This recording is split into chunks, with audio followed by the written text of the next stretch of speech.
Hello বন্ধুরা, আমাদের SD TV চ্যানেলে আপনাদের স্বাগতম। আমি দীপিকা চলে এসেছি আপনাদের জন্য তোমাদের রানী সিরিয়ালের আপডেট নিয়ে। দেখো রানী, তুমি যদি আমাকে বলো তাহলে আমি যেভাবেই হোক না কেন পিকলুর ঘরে সিসিটিভি ব্যবস্থা করব 24 ঘন্টা। এমনকি তোমাকে আমি সেখানকার একটা ক্ষমতা দেব যাতে তুমি নিজেই দেখতে পারো পিকলু কেমন আছে নেই।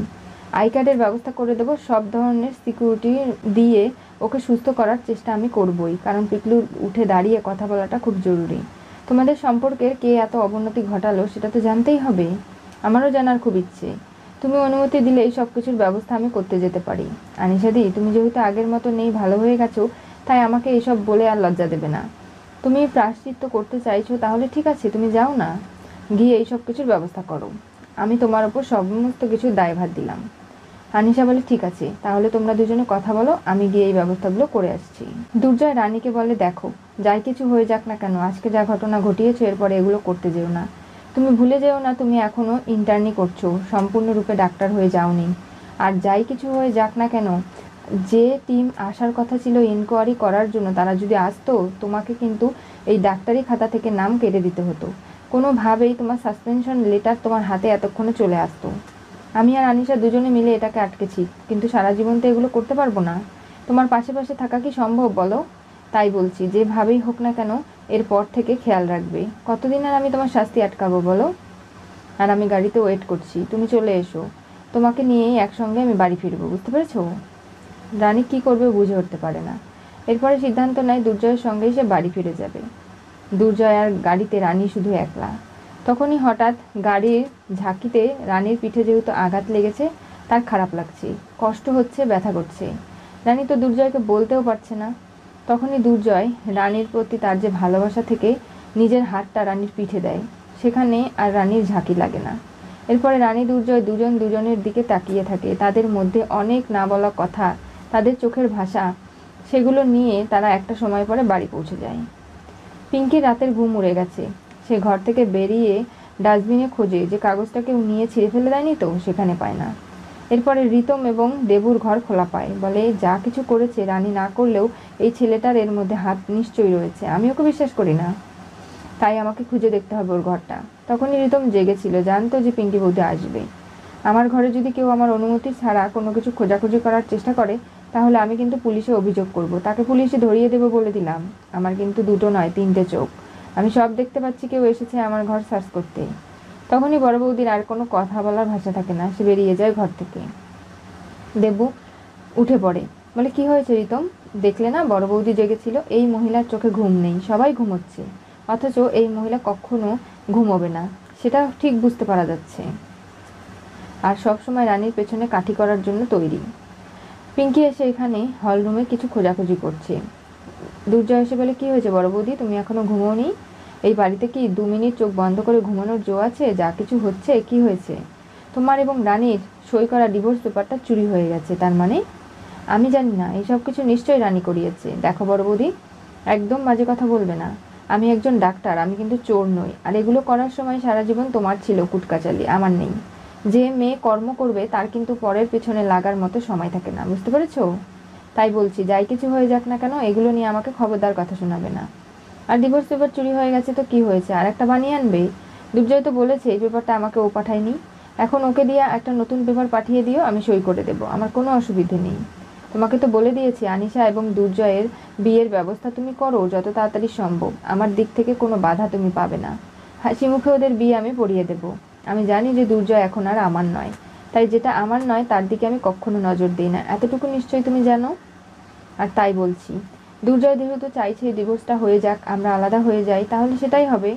সমস্যা কোথায়, আমরা দুজনেই সই করে দেবো, তাই না দুর্জয়? দুর্জয় কোনো কথা বলে না। ঠিক আছে, তাহলে আমি যাচ্ছি। রানী নিজের ঘরে চলে যায়।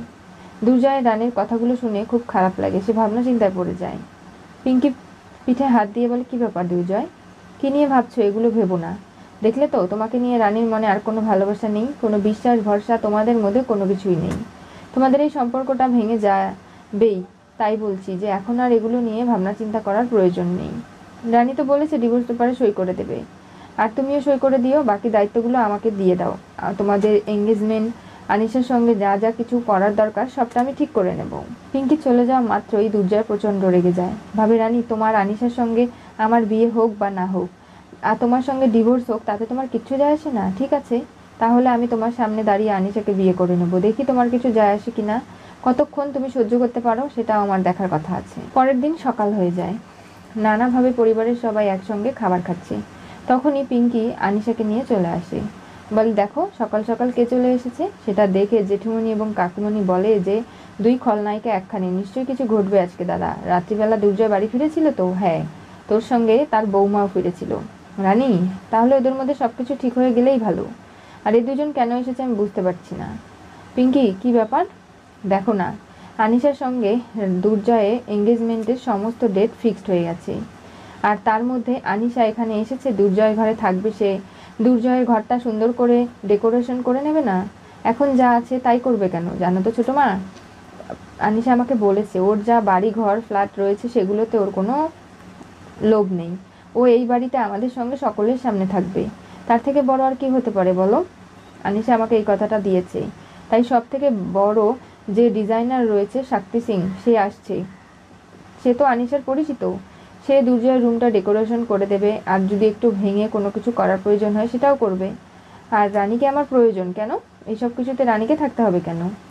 কারণ রানীর ওখানে কিছু জামা কাপড় রয়েছে যেগুলো রানীকে সরিয়ে দিতে হবে, তাই তো বড় বৌদি? রানী, তুমি খুব স্মার্ট, সব কিছু এত সহজে বুঝে যাও বলে তোমাকে আমার এত ভালো লাগে। চলো আনিশাদি, তোমাকে দুর্জয়ের ঘরে আমি নিয়ে যাই, সেখানে গিয়ে তোমরা দুজনে কথা বলে সব কিছু ঠিক করে নাও, আমার কোনো আপত্তি নেই। কার জন্য আপত্তি করতে যাব বলো? রানী, এসব কি বলছো? হ্যাঁ, আর পিঙ্কি, তোমার এতটুকু লজ্জা নেই তাই না? এত কিছু হয়ে গেল, তারপরেও সেই তুমি আনিশাকে নিয়ে সকাল সকাল চলে এলে। আমি আনিনি, দুর্জয় ডেকেছে, তাই তো আনিশা এখানে এসেছে। না ডাকলে কি করে আসতো বলো? আর রানীর সঙ্গে দুর্জয়ের ডিভোর্সটা তো হবেই ফাইনাল, যেটা রানী নিজে মুখে বলেছে। ওরা দুজনে আবার নতুন ডিভোর্স পেপারে সই করবে। আমি তো এঙ্গেজমেন্টের ডেটটাও ফিক্সড করে ফেলেছি এই মাসের 15 তারিখে। এরপরে বিয়ে, সব কিছু হতেই থাকবে একের পর এক। বাহ বড় বৌদি, তুমি যে লেভেলে দৌড়াচ্ছ, তাতে করে আমার মনে হচ্ছে আনিশা কি দুর্জয়কে বিয়ে করছে নাকি তোমাকে। তুমি যেভাবে ওকে বিয়ে দেওয়ার জন্য উঠে পড়ে লেগেছো, সেগুলো তো মোটেও আমার মাথায় ঢুকছে না যে তুমি কি করতে চাইছো। তোমরা আমাকে নিয়ে এতটা বাড়াবাড়ি কেন করছো? আর দেখো, দুর্জয় তো কতগুলো হাসপাতালের চেয়ারম্যান। যে কোনো কারণে যদি দুর্জয়ের আনিশার সঙ্গে বিয়ে হয়ে যায়, এই খবরটা আমাদের সবাইকে জানাতে হবে না? তাহলে তো লোকে ভাববে যে না, দুর্জয়ের সঙ্গে রানীর ডিভোর্স হয়ে যাওয়ার পরে আনিশার সঙ্গে যে সম্পর্কটা তৈরি হবে সেটা সম্পর্কে সবাই জানতে পারবে। এখন তো কেউ এগুলো বিষয়ে জানছে না, তাই জানাতে তো আমাদেরই কর্তব্য। তাই আর কি। এরপরে যদি দুর্জয় মন্ত্রী পদে দাঁড়ায় তাহলে খুব ভালো হবে। তখন ডাক্তারিটা করবে নাকি এগুলো? তখন ডাক্তারি ছেড়ে দেবে, সমস্যা নেই। তোমরা সবাই আমাকে নিয়ে এরকম পিঞ্চ মেরে কথা বলছো, তাই তো? আজকে যা কিছু হয়েছে আমি ছোটো মার কাছে পরামর্শ করেই করেছি। হ্যাঁ, অনিশা এসেছে, ভালো হয়েছে। আমি বলেছি এঙ্গেজমেন্টের ডেটটা ঠিক করে নিতে, আর তাই বড় বৌমা করেছে। দুর্জয়ের ঘরে যখন আনিশা যায়, দেখতে পারে দুর্জয় ঘুমিয়ে আছে। দেখছে রানী, দুর্জয় ঘুমোলে কতটা ছোট বাচ্চার মতো মনে হয়। ও রাগ করে, ঝগড়া করে, এত কিছু করে, হাসপাতালে চিৎকার চেঁচামেচি করে, অথচ ঘুমোলে ওকে কতটা একদম কোমল মনে হয়। আর এই দুর্জয়কে দেখতে আমার সত্যিই খুব ভালো লাগে। রানীর খুব খারাপ লেগেছে, কিন্তু সে বিষয়টা বুঝতে দেয় না। পিঙ্কি এসে বলে, কি ব্যাপার, তোমার এই দুর্জয়কে তো এখন তোমাকে জাগাতে হবে। তোমাদের যা যা পরিকল্পনা আছে সেগুলো করতে হবে না?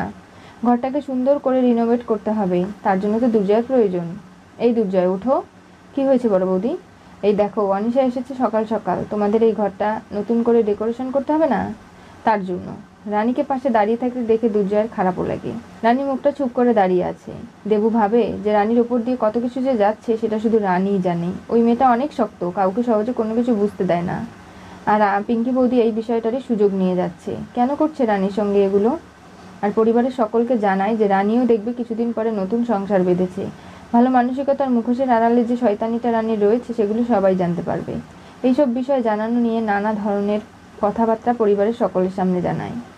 রানী বলে যে দেখো দুর্জয়, কাউকে চলে যে তবেই তো জায়গা ফাঁকা করে দিতে হয় বলো।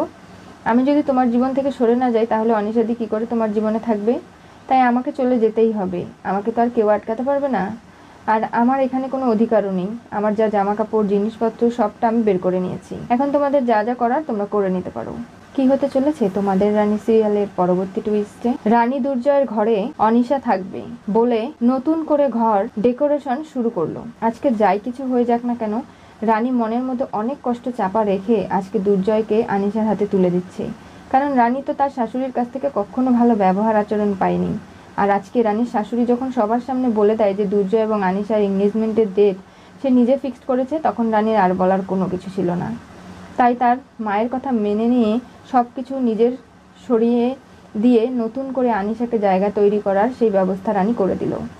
দুর্জয় আনিশাকে ডেকেছে রানীকে জ্বলানোর জন্য, কিন্তু এইসব করতে গিয়ে মাঝখান থেকে আনিশার সঙ্গে দুর্জয়ের বিয়েটা কি হয়েই যাবে?